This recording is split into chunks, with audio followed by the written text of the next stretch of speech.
সৌগত রায়কে কালো পতাকা, চোর চোর ও গো ব্যাক স্লোগান।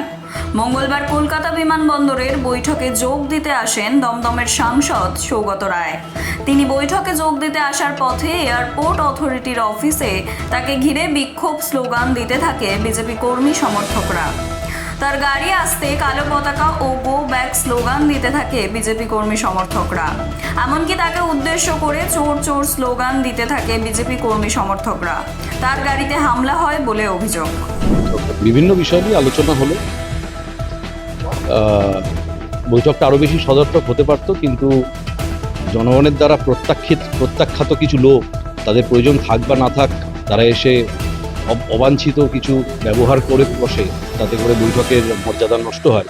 সেরকম কিছু ঘটনা ঘটেছে, কিন্তু ওভারঅল ঠিক ছিল। আমাদের কিছু বিষয় ছিল, স্থানীয় পৌরসভার কিছু বক্তব্য ছিল, সেগুলো আমরা একসাথে একটা কোঅর্ডিনেট করে দেওয়ার চেষ্টা করলাম। পৌরসভার সাথে বিমানবন্দর যে কর্তৃপক্ষ রয়েছে, কিছু ওয়ার্ড রয়েছে যেখানে জায়গাগুলো বিমানবন্দরের হলেও পৌর পরিষেবা দমদম পৌরসভা দেয়, তো তাদের মধ্যে কিছু ইন্টারনাল ইস্যু ছিল। সেগুলোকে আমরা দুপক্ষের বক্তব্যকে একটা জায়গায় এনে একটা সুস্থ জায়গায় নিয়ে আসার চেষ্টা করলাম। এবং এই বিমানবন্দর দমদমের একটা গর্বের বিষয়। লক্ষ লক্ষ মানুষের ফুটফল এবং তাতে করে একটা রেভিনিউ আর্নিং হয়, যেটা এলাকাতেও যার একটা প্রভাব পড়ে। সেখানে দীর্ঘদিন ধরে বিশেষ কিছু কারণের জন্য ইন্টারন্যাশনাল ফ্লাইটের সংখ্যা অত্যন্ত সীমিত ছিল। বর্তমানে সেই পরিস্থিতি নতুন সরকার আসার পরে স্থানীয় পুলিশ প্রশাসনের উদ্যোগে সেই অবস্থার পরিবর্তন হয়েছে।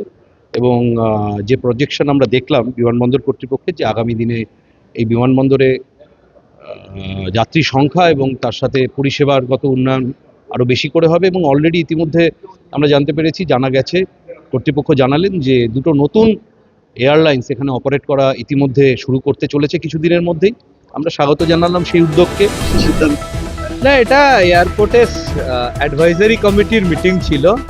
মেইনলি যাত্রী সুরক্ষা, যাত্রী স্বাচ্ছন্দ্য, এগুলো কিভাবে আরও ঠিক করা যায়, এয়ারপোর্টের টার্মিনাল সম্প্রসারণ নিয়ে কিভাবে প্ল্যানিং করা যায়, এগুলো নিয়ে মিটিং হলো। এবং আরও ইন্টারন্যাশনাল ফ্লাইটের সংখ্যা কী করে বাড়ানো যায়, মূল এগুলোই।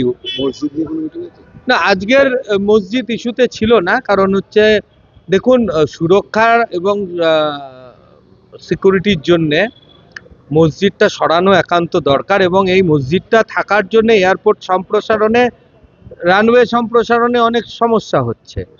এটা এখন হেডকোয়ার্টারের বিচারাধীন আছেন, ওখান থেকে এসে যাবে, অর্ডার এসে গেলেই এরা ইমপ্লিমেন্ট করবে। না, আমরা ভেবেছিলাম কেউ একটা রেজিগনেশন করবে, শুনছিলাম, করেনি আনফরচুনেটলি। হ্যাঁ, ওই ইউনিয়নের যা অল ইন্ডিয়া এয়ারপোর্ট অথরিটির যেটা নর্মস আছে, সেই নর্মস মেনে বিএমএস ভারতের সর্বোচ্চ ইউনিয়ন আছে, বিএমএস কে জায়গা দিতে হবে। আজকে দেখা গেল সৌগত রায় জনরোষের সম্মুখীন হলো। চোরকে লোকে রোজ দেখাবে না তো কি করবে? জৈসি করনি ওইসি ভরনি। বান্ডিল বান্ডিল টাকা ক্যামেরার সামনে যে লোকটা নিয়েছে, তাকে লোকে জনরোষ দেখাবে না, কি পুজো করবে নাকি? তাকে যা করেছে তার প্রতিফলন পাচ্ছে।